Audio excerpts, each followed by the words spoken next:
अस्सलामुअलैकुम, INN news के साथ मैं हुरबा बख्श। सबसे पहले न्यूज हेडलाइंस। अमेरिका और चीन से ताल्लुकात बराबरी की सतह पर होंगे।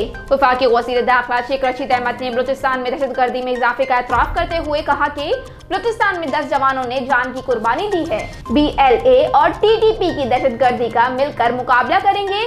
अपने एक बयान में वज़ीर दाखिला का कहना था कि 5 फरवरी को यौम यकजहती कश्मीर भरपूर तरीके से मनाया जाएगा।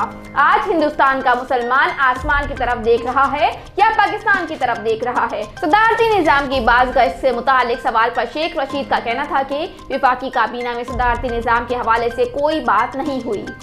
वज़ीर आज़म के दौरे चीन से मुतालिक बात करते हुए शेख रशीद का कहना था कि पाकिस्तान के ताल्लुकात अमेरिका और चीन के साथ मसावी बुनियाद पर होंगे। अमेरिका सुपर पावर है, उसके साथ भी ताल्लुकात जरूरी है। उनका कहना था कि चीन को पाकिस्तान के IMF में जाने पर कोई एतराज नहीं है। अपोजिशन जब हुकूमत में थी तो खुद भी IMF के पास जाती थी। रहीम यार खान जान मोहम्मद के मुताबिक कौमी शाहराह पर मियांवाली कुरैशिया के करीब ड्राइवर के मुताबिक प्रेशर ब्रेक फेल होने के बाइस ऑयल टैंकर दरख्त से टकरा गया, जिससे बिजली की तारें टकराने से आग भड़क उठी। रहीम यार खान और खानपुर के रेस्क्यू एहलकारों ने इमरजेंसी गाड़ियां समेत जाए हादसा पर पहुंचकर रेस्क्यू ऑपरेशन शुरू कर दिया। ऑयल टैंकर्स में 48,000 लीटर पेट्रोल से लदे होने की इत्तला। ऑयल टैंकर कराची से उमरकोट जा रहा था। रेस्क्यू रहीम यार खान पुलिस की भारी नफरी जाए हादसे पर पहुंच गई और इब्तदाई इत्तलात के मुताबिक पुलिस ने रोड को दोनों जानिब से ट्रैफिक के लिए बंद कर दिया है। जमाते इस्लामी का महंगाई और बेरोजगारी के खिलाफ 101 धरने देने का ऐलान। जमाते इस्लामी ने महंगाई और बेरोजगारी के खिलाफ मुल्क भर में 101 धरने देने का ऐलान कर दिया। सेक्रेटरी इत्तलात जमाते इस्लामी कैसर शरीफ की जानिब से जारी बयान में कहा गया है कि फैसला कुन 101वें धरने के लिए इस्लामाबाद की तरफ मार्च होगा, जिसका ऐलान बाद में किया जाएगा। सेक्रेटरी इत्तलात ने कहा कि KPK बलूचिस्तान और सिंध के धरनों का ऐलान बाद में किया जाएगा। एहतजाजी तहरीक और धरने 6 फरवरी से 27 मार्च तक जारी रहेंगे।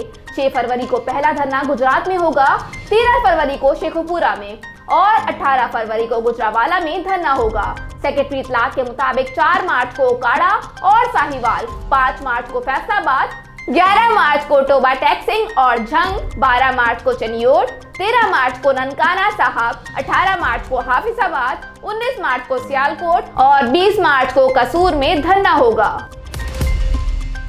भोम के करीब पुल फकीरा पर डकैती की वारदात पेट्रोलिंग पुलिस ने नाकाम बना दी।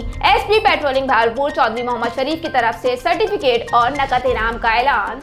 भावलपुर से हमारे ब्यूरो चीफ नसीर अहमद सिटार के मुताबिक पेट्रोलिंग पुलिस चौकी काले वाली को रात 2 बजे के करीब दौरान गश्त इत्तला मिली कि पुल फकीरा के चौकीदार ने बसरिया फोन इत्तला दी कि 15 से 20 डकैत जो कि असलहा से लैस हैं, पुल फकीरा पर दुकानों के ताले तोड़कर लूटने की नियत से दाखिल हो रहे हैं और खौफ व हिरास फैलाने के लिए हवाई फायरिंग भी कर रहे हैं।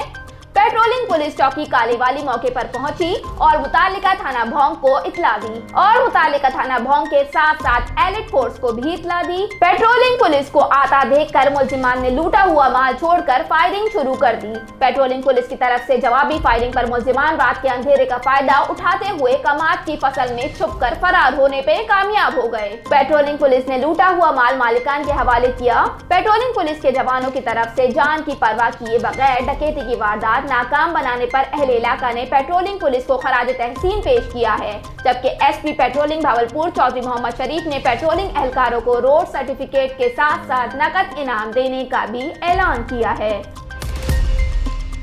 लाहौर के बाद पेशावर में भी बुखार की दवा नायाब, कीमतों में 30% तक इजाफा। General secretary Pakistan brick association Qaiser Zaman का कहना है कि पेशावर में भी बुखार से बचाव की अद्वियात मार्केट में कम पड़ गई हैं। कैसर जमान ने कहा कि बुखार की दवा जहां मिल रही है वहां कीमतों में 20 से 30% तक इजाफा हुआ है। उन्होंने कहा कि बुखार में इस्तेमाल होने वाली 10 गोलियों की कीमत 17 से 30 रुपए हो गई है, जबकि जिस्म का दर्द दूर करने की गोली की कीमत 17 से बढ़कर 40 रुपए हो गई है। दूसरी जानिब पेशावर में शहरियों का शिकवा है कि मेडिकल स्टोर्स पर दवाइयां महंगी मिल रही हैं, जबकि बाज़ अद्वियात तो मेडिकल स्टोर्स पर दस्तयाब ही नहीं हैं। रोजनामा मेरा मुल्क कराची, लाहौर, सरगोदा, इस्लामाबाद से बैक वक्त शाये होने वाला बड़ा अखबार पाकिस्तान के तमाम छोटे बड़े शहरों और तमाम न्यूज़पेपर स्टॉल पर दस्तयाब। आप आज ही पढ़े रोजनामा मेरा मुल्क। लकी मरवत के मारूफ समाजी शख्सियत अजीजुल्ला खान ने अहलियान पेताबी कल्ला का देरीना मुतालबा पूरा करते हुए सोलर ट्यूबवेल पर काम का आगाज कर दिया। इब्तिदाई तकरीब में खतीब नौरंग मौलाना अतीकुर रहमान, हाजी नसरुल्लाह खान नसर खैल, हाजी इलियास खान और साबिक यूसी नाजिम नौरंग नेक सई शाह समेत उमायदीन इलाका और अवाम ने शिरकत की। इस मौके पर मीडिया से बातचीत करते हुए अजीजुल्ला खान मरवत का कहना था कि सेहत, तालीम, साफ पानी और बिजली इंसान की बुनियादी जरूरियात हैं और इसके बगैर इंसान का गुजारा नामुमकिन है। उनका मजीद कहना था कि अवाम को घर की दहलीज पर जिंदगी की बुनियादी सहूलियात की फराहमी अवलीन तरजीह है और उसके लिए वो दिन रात कोशा हैं। तहसील नौरंग के दौरा इफ्तिताह इलाके के अवाम को पीने के साफ पानी की फराहमी के लिए जदोजहद कर रहे हैं। उन्होंने इस अज़म का अहादा किया कि वो तहसील सराय नौरंग को मॉडल शहर बनाने के लिए अपनी तमाम तर तवानाइयाँ बरोए कार लाएंगे, साथ ही अवाम की फलाह बहबूद के लिए ठोस और मजबूत कोशिशें करेंगे। मुशीर बराए तसाब मुदाखला मुसद्दिक अब्बासी ने ओहदे का चार्ज संभाल लिया। वजीर आजम के मुशीर बराए दाखिला और तसाब ब्रिगेडियर रिटायर मुसद्दिक अब्बासी ने अपने ओहदे का चार्ज संभाल लिया है। मुशीर बराए तसाब ब्रिगेडियर रिटायर मुसद्दिक अब्बासी वज़ारत दाखिला में अपने दफ्तर पहुंचे और ओहदे का चार्ज संभाला। ख्याल रहे कि चंद रोज कबल वजीर आजम के साबिक मुशीर बराए दाखिला और तसाब शहजाद अकबर ने इस्तीफा दिया था और सोशल मीडिया पर जारी बयान में कहा था कि उम्मीद है कि इमरान खान की ज़ेरे क़यादत एहतसाब का अमल जारी रहेगा। बाद आज़ा वज़ीर आज़म इमरान खान के मामले खुसूसी बराए सियासी अबलाग शहबाज गुल ने शहजाद अकबर के इस्तीफे की वजूहात बताते हुए कहा था कि शहजाद अकबर ने फैसला किया है कि वो अपने वकालत के कैरियर को ज्यादा वक्त देना चाहते हैं। उनका कहना था कि शहजाद अकबर साथ साथ PTI की जमाती सरगर्मियों में भी हिस्सा लेते रहेंगे और हम उनके इस नए सफर के लिए नेक तमन्नाओं का इजहार करते हैं।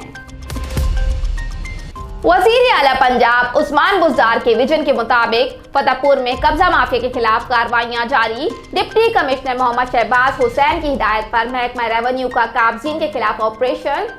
वज़ीर आला पंजाब उस्मान बुज़दार के विजन के मुताबिक करोड़ लाल ईसन के फतेहपुर में कब्जा माफिया के खिलाफ कार्रवाइयां जारी। डिप्टी कमिश्नर मोहम्मद शहबाज हुसैन की हिदायत पर महकमा रेवेन्यू का काबजीन के खिलाफ ऑपरेशन। काबजीन से 43 एकड़ 6 कनाल रकबा वागजार करा लिया गया। रकबा महकमा जंगलात की मलकियत थी। वागजार रकबा की मालियत कीमत 40 करोड़ रुपए है। डिप्टी कमिश्नर शहबाज हसन ने मीडिया से गुफ्तगू करते हुए बताया कि काबजीन अरसा-दराज से जंगलात के रुकबे पर नाजायज काबिज थे। नाजायज काबजीन के खिलाफ कार्रवाई फतेहपुर के मुख्तलिफ चकूक में की गई। महकमा जंगलात के शेल्टर बेल्ट पर किसी को कब्जा नहीं करने देंगे। महकमा जंगलात से तमाम तफसीलात तलब कर ली गई हैं। लैंड माफिया से जिले का 1-1 इंच वागजार कराएंगे। बाबर आजम का हमशक्ल भी सामने आ गया। हाथ से बिरयानी खाते वीडियो वायरल। कौमी टीम के कप्तान और PSL सीजन 7 में शामिल टीम कराची किंग्स के कप्तान बाबर आजम का हमशक्ल सामने आ गया। सोशल मीडिया पर जहां एक तरफ PSL 7 मैचेस के चर्चे हैं, वहीं कौमी टीम के कप्तान बाबर आजम के हमशक्ल की वीडियो वायरल हो रही है, जिसमें बाबर आजम के हमशक्ल को फर्श पर लोगों के हमरा बैठे खाना खाते देखा जा सकता है। मुख्तसर सी वायरल वीडियो क्लिप में बाबर आजम के हमशक्ल को हाथ से बिरयानी से लुत्फानंदोज होते देखा जा सकता है, जबकि वीडियो में मौजूद अफराद को भी उस शख्स को बाबर आजम पुकारते सुना जा सकता है। वीडियो में मौजूद शख्स को देखकर अंदाजा लगाया जा सकता है कि नौजवान हूबहू बाबर आजम की कॉपी है, जबकि उसकी मुस्कुराहट भी कौमी टीम के कप्तान से काफी मिलती है। ताहम फिलहाल ये नहीं वाज़ेह हो सका है कि वीडियो किस शहर की है और नौजवान का ताल्लुक कहां से है। FIA मुझे एक नहीं 4 खत लिखे रायगाह ही जाएंगे। मारूफ टिकटॉकर हरीम शाह ने अपने खिलाफ मनी लॉन्ड्रिंग की इंक्वायरी करने वाले वफाकी तहकीकात इदारे की जानिब से लिखे गए खत पर रद्द अमल का इजहार किया है। सोशल मीडिया पर हरीम शाह का एक वीडियो इंटरव्यू वायरल है, जिसमें उन्हें FIA की जानिब से अकाउंट मुंजबित किए जाने के हवाले से लिखे गए खत से मुतालिक बात करते देखा जा सकता है। हरीम शाह का कहना है कि मुझे मीडिया के जरिए ही इल्म हुआ कि FIA ने मेरे अकाउंट मुंजबित किए जाने से मुतालिक खत लिखा है, जिसके बाद मीडिया ने बहुत शोर शराबा किया और हरीम शाह फंस गई है जैसे जुमलों के जरिए मेरा मीडिया ट्रायल करने की कोशिश की। टिकटॉकर ने FIA के खत पर मजीद कहा कि मैं कहती हूँ FIA मुझे शौक से खत लिखे, एक नहीं 3-4 खत और लिखे, क्योंकि यहाँ भी वही होगा जो NCE को लिखे गए खत पर हुआ था, जिसकी अब तक कोई कार्रवाई नहीं हुई। लिहाजा FIA का लिखा गया ये खत भी रायगा जाएगा। हरीम शाह ने गुफ्तगू में हंसते हुए मजीद कहा, जिसने भी मेहनत से लफ्जों का चुनाव करके ये खत लिखा है वो रायगा नहीं जाएगा। ख्याल रहे कि चंद रोज कबल हरीम शाह के खिलाफ मनी लॉन्ड्रिंग की इंक्वायरी करने वाले FIA ने टिकटॉकर के बैंक अकाउंट्स मुंजमद करने के लिए खत लिखा था। हरीम के अकाउंट्स किस बैंक में हैं? जराये के मुताबिक टिकटॉक स्टार हरीम शाह के पाकिस्तान में 2 बैंक अकाउंट्स हैं, जिनमें एक खाता बैंक ऑफ पंजाब की लाहौर ब्रांच में है, जबकि दूसरा अकाउंट हबीब बैंक की कराची ब्रांच में है। मनी लॉन्ड्रिंग इंक्वायरी वाकई का पस मंजर क्या है? ख्याल रहे कि हरीम शाह ने चंद दिन पहले लंदन पहुंचकर गैर मुल्की करेंसी के बंडल के साथ एक वीडियो बनाई थी। वीडियो में हरीम शाह के पास भारी गैर मुल्की करेंसी देखी गई थी। वीडियो में हरीम शाह ने कहा था कि वो ये रकम पाकिस्तान से लेकर बैरून मुल्क गई है। वीडियो में पाकिस्तानी इदारों का तमस्खर भी उड़ाया गया था। बादलियादा FIA ने वीडियो का नोटिस लेते हुए मनी लॉन्ड्रिंग कानून के तहत इंक्वायरी शुरू करने का ऐलान कर दिया था। ताहम उसी रोज हरीम शाह ने इस वीडियो को एक मजाक करार दिया था। हेडलाइंस आपने मुलाहिजा की। न्यूज स्टूडियो में फिलवक्त इतना ही। मजीद खबरों और अपडेट्स के लिए देखते रहिए INN न्यूज। हमारे साथ रहिएगा।